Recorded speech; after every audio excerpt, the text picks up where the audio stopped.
quietly becoming the biggest private owner of farmland in the United States.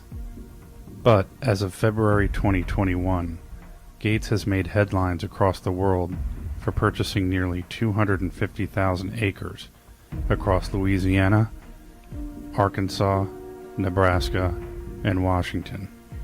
Why is Bill Gates buying up so much land?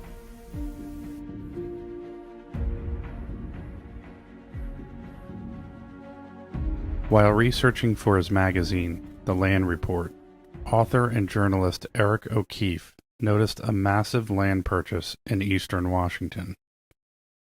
A purchase of more than 1,000 acres is what he calls a blue moon event because of its rarity and scale. This particular acquisition of 14,500 acres of expensive prime farmland in eastern Washington was obviously something worth investigating. The purchase is part of a broader 269,000 acre land portfolio belonging to Gates and associated entities across 19 U.S. states, with the largest holdings in Louisiana, Arkansas, and Arizona. O'Keefe tracked the purchase to a small Louisiana firm called Cascade Investment, LLC. Coincidentally, this obscure investment firm, headed by Michael Larson, is responsible for managing large sums of Bill Gates's portfolio. In 1994, the Gateses hired the former Putnam Investments bond fund manager to diversify the couple's portfolio away from the 45% stake in Microsoft while maintaining comparable or better returns. According to a 2014 profile of Larson in the Wall Street Journal, these investments include a substantial stake in AutoNation, hospitality interests such as the Charles Hotel in Cambridge and the Four Seasons in San Francisco, and at least 100,000 acres of farmland in California, Illinois, Iowa, Louisiana, and other states. Michael Larson has also been accused of nefarious behavior. The New York Times reported in May 2021 that Larson engaged in a pattern of workplace misconduct, according to former employees.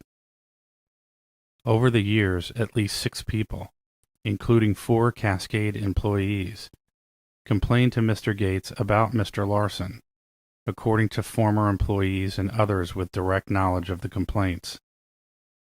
Several of them also complained to his wife, Melinda French Gates. Cascade made payments to at least 7 people who witnessed or knew about Mr. Larson's behavior. In exchange, they agreed to never speak about their time at the firm. When pressed during a book discussion on Reddit about why he's gobbling up so much farmland, Gates claimed, "It is not connected to climate change. The decision," he said, "came from his investment group. Cascade Investment, the firm making these acquisitions, is controlled by Gates." The firm said it's very supportive of sustainable farming. It is also a shareholder in the plant-based protein companies Beyond Meat and Impossible Foods, as well as the farming equipment manufacturer John Deere. Its single largest acquisition of farmland came in 2017, when it paid $520 million to purchase 61 properties from the Canada Pension Plan Investment Board, CPPIB. This parcel, which apparently makes up the bulk of Gates' farmland holdings, had previously belonged to Agriculture Company of America, a real estate investment trust acquired by CPIBB in 2013. In January of 2021, the Bill and Melinda Gates Foundation announced that it's creating a nonprofit entity called Gates Ag One, which will seek to speed up efforts to provide smallholder farms in developing countries, many of whom are women, with access to the affordable tools and innovations they need to sustainably improve crop productivity and adapt to the efforts of climate change. Other questions put to Gates during his Reddit AMA session similarly touched on the sustainability of the agri-food system. One asked about the viability of seawater desalination to solve global water shortages. We have lots of water. The problem is, it is expensive to desalinate and move it to where it's needed, Gates wrote. The cost is prohibitive for agricultural use of water. New seeds can reduce water use, but some areas won't be able to farm as much. Gates was also asked which niche technology he believed could play a significant role in the battle against climate change. We need a lot of technologies: synthetic meat, energy storage, new ways of making building materials, he wrote. We want to be open to ideas that seem wild. Arable land is not just profitable.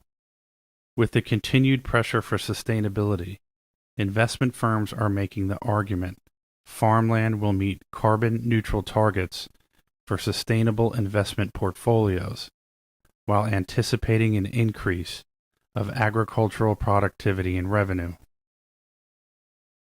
The world's richest 1% emit double the carbon of the poorest 50%, a 2020 Oxfam study found. Moreover, according to Forbes, the world's billionaires saw their wealth swell by $1.9 trillion in 2020, while more than 22 million U.S. workers, mostly women, lost their jobs. Like wealth, land ownership is becoming concentrated into fewer and fewer hands, resulting in a greater push for monocultures and more intensive industrial farming techniques to generate greater returns.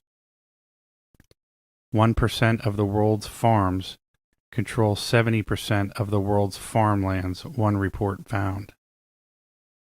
The biggest shift in recent years from small to big farms was in the United States.